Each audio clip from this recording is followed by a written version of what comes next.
Franck de JF Franck. Vidéo aujourd'hui qui me tient vraiment à cœur parce qu'on va parler de la broscience les amis. Comme dans toutes les autres vidéos qu'on vous propose, moi je suis passionné de sport, donc ce qui m'importe vraiment c'est de vous transférer un maximum de savoir, vous donner en tout cas les billes que je possède moi et ma vision des choses. Et aujourd'hui dans cette vidéo, je voudrais vous aider à sauter quelques étapes par lesquelles quasiment tout le monde passe dans le fitness quand il cherche à comprendre un petit peu les choses.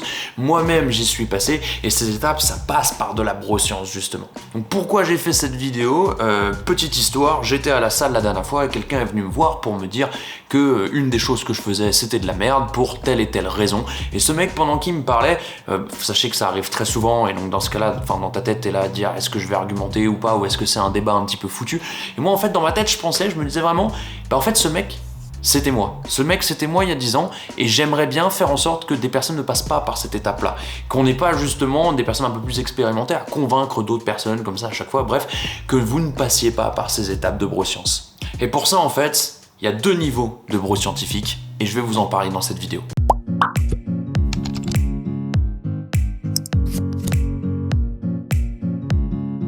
Je sais pas si vous me reconnaissez, c'est Franck, le monteur de JF Franck, et j'interromps 2 secondes votre visionnage pour vous dire que dans cette vidéo, c'est très intéressant ce qui va se passer. Maintenant, c'est quand même d'un niveau de 4 à 5 Doliprane sur 5, donc n'hésitez pas du coup à vous supplémenter en paracétamol, bien sûr, c'est une blague. Mais surtout, l'objectif de cette vidéo est de développer votre sens critique dans le milieu du sport. Donc je vais critiquer les choses. Encore une fois, je ne critique pas des personnes, je m'attaque par exemple, je m'attaque entre guillemets, à la formation Bayesian et aux personnes qui l'ont lancée. Je ne cherche pas à critiquer ces personnes ou critiquer cette formation, je vais critiquer uniquement ce qui est dit et les études qui sont affichées. Donc par là, je ne veux pas lancer une guerre bête et méchante contre des personnes parce que je sais que de toute façon, j'ai pas une communauté énorme et personne ne va aller s'attaquer à eux. Mais dans l'esprit, souvenez-vous que je n'ai rien contre ces personnes, je n'ai rien contre cette formation, ou du moins, je ne vais pas en parler publiquement. Mais par contre, sur les faits qui sont balancés, oui, là, il y a des choses démontables et on va en parler dans cette vidéo. Et dernière chose que je voudrais souligner, c'est le moment de t'abonner. Là, en fait, si tu veux, je te laisse 3 secondes devant toi. Pense à t'abonner, à lâcher un petit pouce et voilà, bon visionnage. Alors, la broscience, déjà, c'est quoi? C'est le principe de s'appuyer sur une science qui n'est pas vraie, ou une science qu'on a complètement inventée, ou une science bâclée, ou une science qu'on ne connaît pas. Et vous verrez qu'il y en a partout dans les salles de sport. Tout le monde a envie de donner son avis, de dire lui, il fait de la merde, lui, il fait de la merde, je me sens supérieur à lui parce que j'ai plus de connaissances, etc. Et pourtant, la plupart du temps, ça se base vraiment sur de la merde.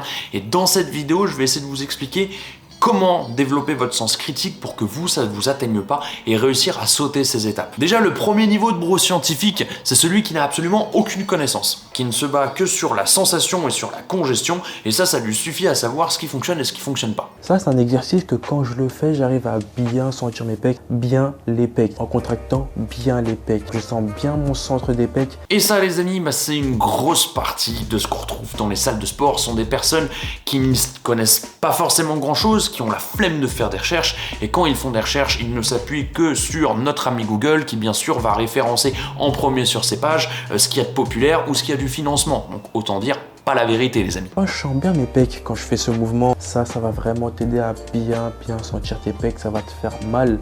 Donc ces cas-là de broscience, c'est vraiment un truc où je ne m'y attaque pas parce qu'il y a beaucoup trop de travail. Il faudrait tout refaire et bénévolement comme ça, non, je suis pas Mère Teresa les gars, désolé, mais c'est hors de question. Moi je m'attaque à un truc où il y a un peu moins de taf, même si je suis passionné, je peux pas faire tout ça non plus. Donc quelqu'un qui n'y connaît rien, je l'invite à faire des recherches, et vous-même si c'est votre cas, je vous invite vraiment à vous éduquer dans le sport, à pas forcément juste regarder votre influenceur préféré pour voir sa vision des choses, mais vous dire que si vous passez, je sais pas, 8 heures par semaine dans une salle de sport, passez cette même semaine-là juste une demi-heure à aller lire des articles et un petit peu vous éveiller, ça va vous faire beaucoup de bien. Mais le problème qui arrive, c'est justement pour la petite quantité de personnes qui est broscientifique de ce niveau-là et qui va se mettre à lire des études scientifiques, à faire des recherches, et il va atterrir dans le deuxième stade, le stade le plus profond de la broscience. Allô ?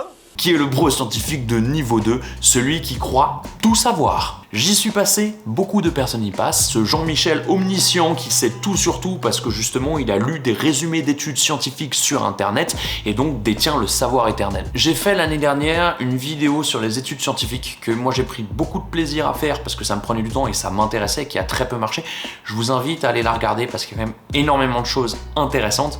Mais je vais continuer du coup sur ces études. Il y a énormément de problèmes dans les études scientifiques autour du sport notamment. on se retrouve avec deux cas de figure. Le premier cas de figure, et c'est le cas de figure le plus fréquent, c'est qu'il n'y a pas assez d'investissement financier. C'est normal, ce ne sont pas des études qui vont rapporter de l'argent, donc c'est fait avec très peu de moyens. Et qui dit peu de moyens dit notamment, en tout cas dans le milieu du sport, énormément de biais hypothétiques, de problèmes qu'on pourrait retrouver dans l'étude. Et c'est exactement ça qui se passe. Des études qui sont faites sur 8 personnes, sur 10 personnes, peut-être sur 20 personnes, qui ne sont donc pas reproductibles. On ne sait pas à quel point elles sont viables ou non, parce qu'il y a trop de choses pas prises en compte, et surtout, il n'y a pas assez de personnes qui sont incluses dedans. Donc ça, c'est le premier, les études qui n'ont pas assez de moyens.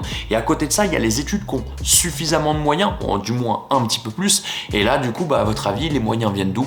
Et ce sont des conflits d'intérêts. Donc là, encore une fois, si on est critique, dans tous les cas, en tout cas, dans l'immense majorité des cas des études scientifiques dans le milieu du sport, on se retrouve voilà, avec des choses qu'on peut remettre en question. Et en plus, la plupart de ces études, c'est une réelle galère pour avoir leur contenu exact, et tout ce qu'on peut avoir de ces études-là, c'est uniquement l'abstract ou le résumé. Et donc, l'abroscience générale de niveau 2, c'est le principe de je vais lire 3 lignes de l'abstract de cette étude et je vais donc en maîtriser absolument tous les fondements, et j'ai la science infuse. Et ça crée donc une sorte d'obscurantisme où des gens vont se cacher derrière des études scientifiques qu'ils ne maîtrisent pas pour expliquer des choses qu'ils ne maîtrisent pas et se sentir supérieur et infaillible par rapport aux autres. Et encore une fois, je suis pas dans la critique de ces gens, même si ça paraît évident, parce que moi-même, j'en ai fait partie, et j'ai envie justement que vous sautiez ces étapes qui ne vous font pas de bien et qui vous font perdre beaucoup de temps. Déjà, une chose très importante, c'est que la seule certitude qu'on ait aujourd'hui dans ce domaine, c'est qu'on sait qu'on ne sait pas. C'est qu'on peut quasiment tout remettre en question et qu'on est, en fin de compte, que dans le balbutiement de la connaissance scientifique du sport. On n'est que dans le début. Il y a une sorte de cycle qui se produit où tous les 5-6 ans, on arrive à trouver une étude qui contredit les 3 autres précédentes qui disent absolument l'inverse. On se retrouve vraiment dans un cas de figure où ça nous aide à penser. Par contre, on voit qu'on ne sait pas. On voit qu'on est à tâtons encore et qu'on continue d'avancer. Donc dire qu'aujourd'hui, en 2022, on sait, déjà, c'est une preuve qu'on n'a pas encore assez fait de recherche, qu'on ne sait pas encore assez de choses soi-même. Rien compris, moi. Et donc, la pire chose que vous puissiez faire pour vous, c'est d'avoir une foi aveugle en les études scientifiques qui, en plus, vous n'avez pas fait des recherches vous-même, vous les avez trouvées sur le site de quelqu'un, sur la chaîne YouTube de quelqu'un qui essaye de vous convaincre de quelque chose. Et je dis ça, ça peut même être la mienne en fait de chaîne. Donc la seule règle à avoir, c'est d'être vraiment critique. Et pour ça, tout simplement, on va regarder 2-3 études ensemble très rapidement pour essayer de faire preuve de critique ensemble, pour que vous puissiez de vous-même juste derrière avoir une sorte de mini méthodologie pour savoir en quoi je peux faire confiance et qu'est-ce que je dois remettre en question autour de moi. Et pour choisir un petit peu sur quelles études je vais m'appuyer pour vous aider à comprendre, en fait, il y a énormément d'exemples. On pourrait aller chercher n'importe laquelle. Regardez ma dernière vidéo sur les études, j'en avais pris une au pif et ça fonctionnait à 300%. Mais là, en fait, la personne qui est venue me parler et les études sur lesquelles elle s'appuie, en fait, c'est une personne qui mettait en avant une formation faite par Menno Henselman et Antoine Fonbonne, la formation bayésienne, qu'il a donc suivi et il mettait en avant toutes les études qui sont dedans, etc. Bref. Donc le cheminement a été très logique. Je connaissais Antoine Fonbonne, mais je ne connaissais pas Menno, donc j'ai commencé à faire des recherches sur sa formation et cette personne. Et l'objectif de cette vidéo est de ne critiquer personne. Je le rappelle, maintenant j'invite les gens qui ont envie de s'intéresser un peu plus au truc à faire des recherches sur Menno pour avoir un petit peu ce qu'il a fait dans sa vie et son parcours, parce que crois-moi, c'est étonnant, on va dire.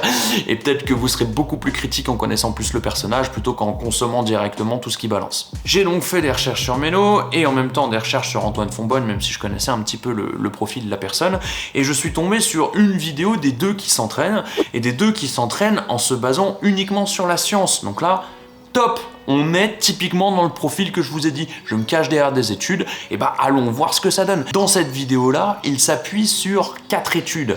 3 dont les liens sont en description et une où c'est un petit peu à toi de trouver.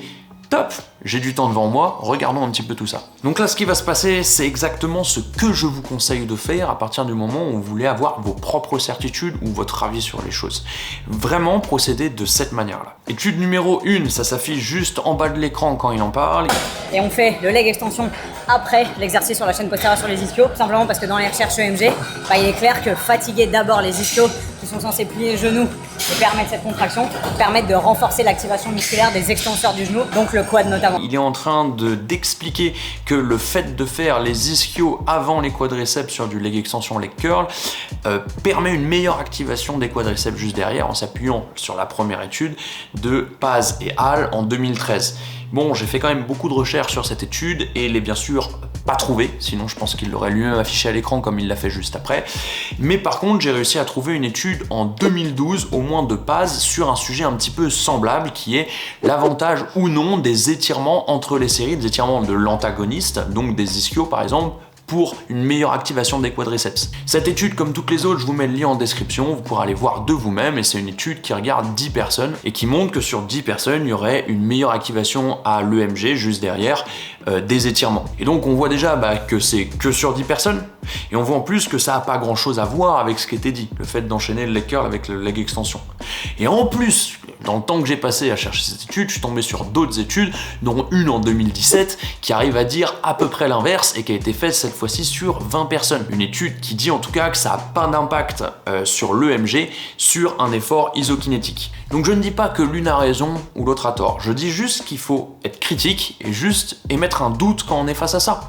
Ok, tu me parles d'une étude impossible à trouver, j'en ai une qui dit à peu près ce que tu veux, mais c'est pas du tout sur la même méthodologie, et j'en ai une qui dit tout l'inverse de l'autre côté. Donc ouais, bon, là, émettons quelques doutes. Et en même temps, pour ce même concept, il nous affiche une deuxième étude sur l'écran. Contraction permettent de renforcer l'activation musculaire des extenseurs du genou. Donc là, encore une fois, c'est pas une vidéo à sens critique, maintenant c'est quand même genre, moi j'ai rigolé quand j'ai vu l'étude, ça n'a rien à voir, ça n'a vraiment putain de rien à voir.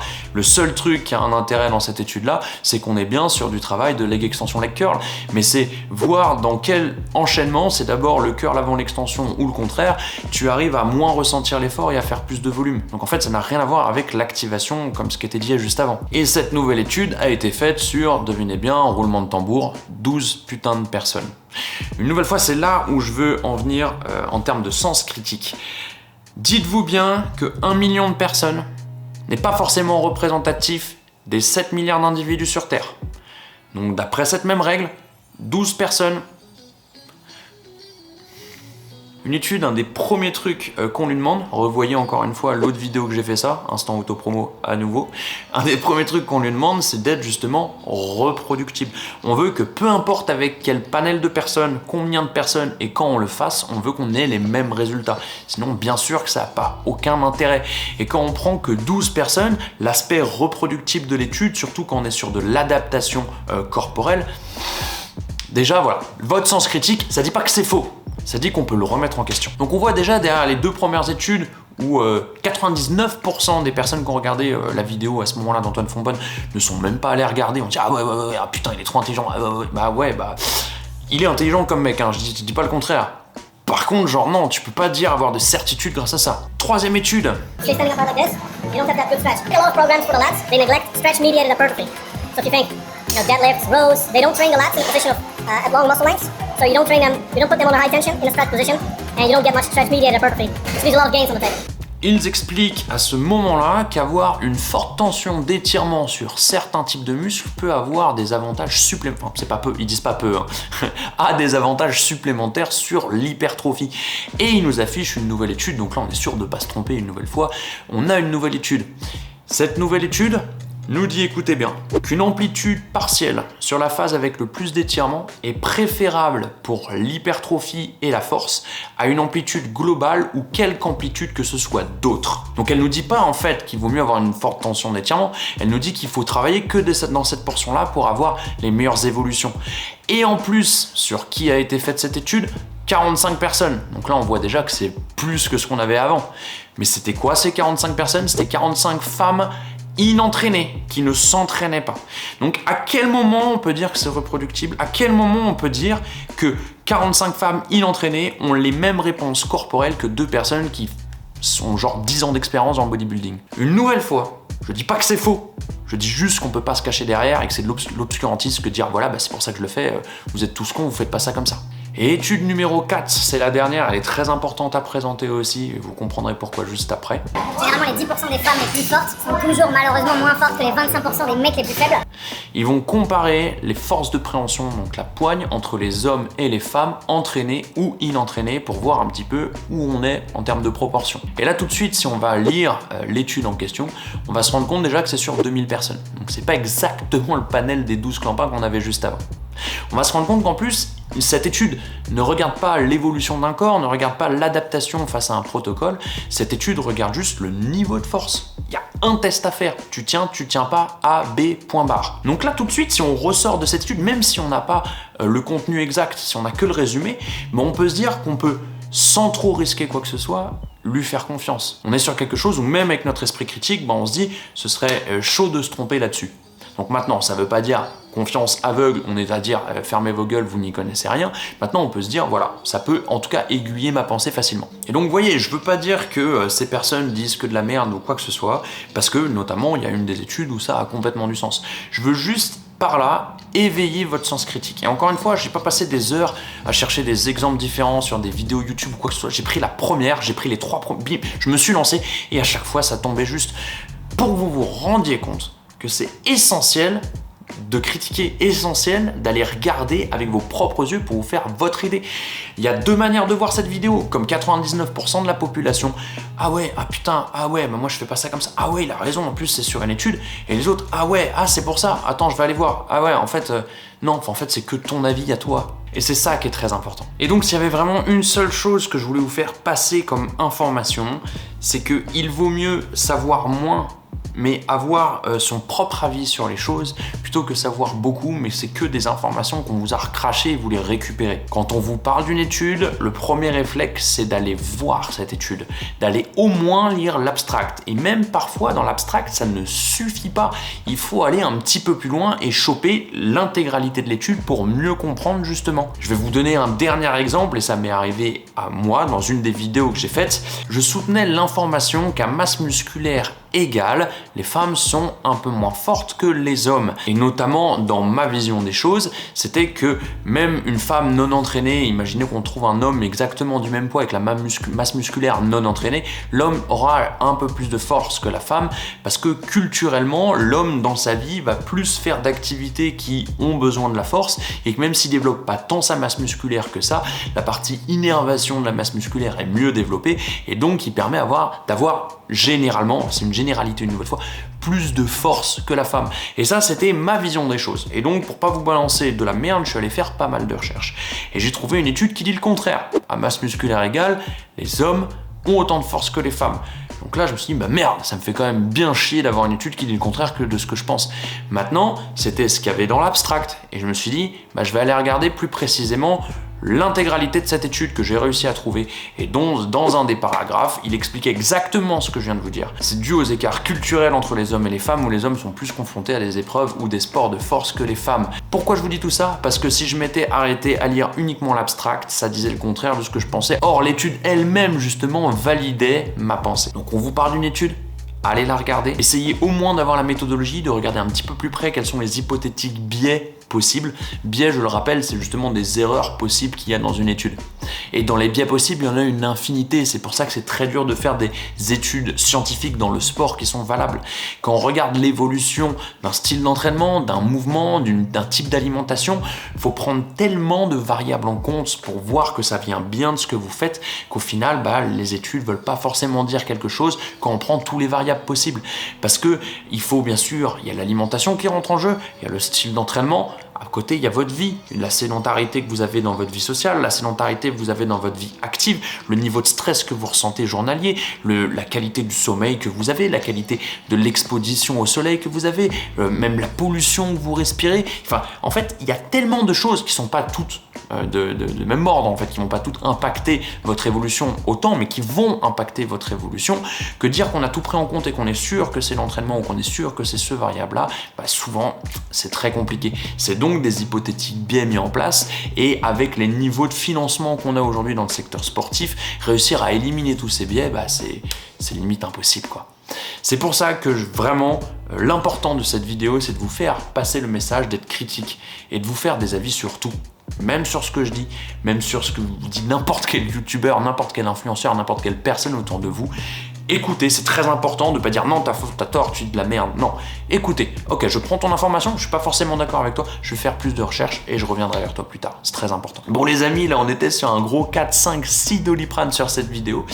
J'espère quand même que ça vous a plu et j'espère que quelque part ça fait quelques petits déclics, que ça vous aide dans votre quotidien. On termine toujours par un petit instant promo si jamais ça vous intéresse. Notre vision du sport, si vous aimez ce qu'on dit mais que seul vous sentez pas à l'aise, sachez que c'est notre métier, on peut vous accompagner, que ça soit sur la partie sportive ou sur la partie alimentaire avec Julie. N'hésitez pas à nous écrire un petit message, même si c'est juste pour poser des questions une nouvelle fois. Écrivez-nous un petit message sur Instagram. Si vous souhaitez nous soutenir, le seul truc à faire, c'est de nous aider dans notre communication, que ce soit partager sur vos réseaux sociaux cette vidéo ou la liker, la commenter et surtout vous abonner. Merci pour tout ça en tout cas les amis et moi je vous dis à la semaine prochaine. Salut tout le monde.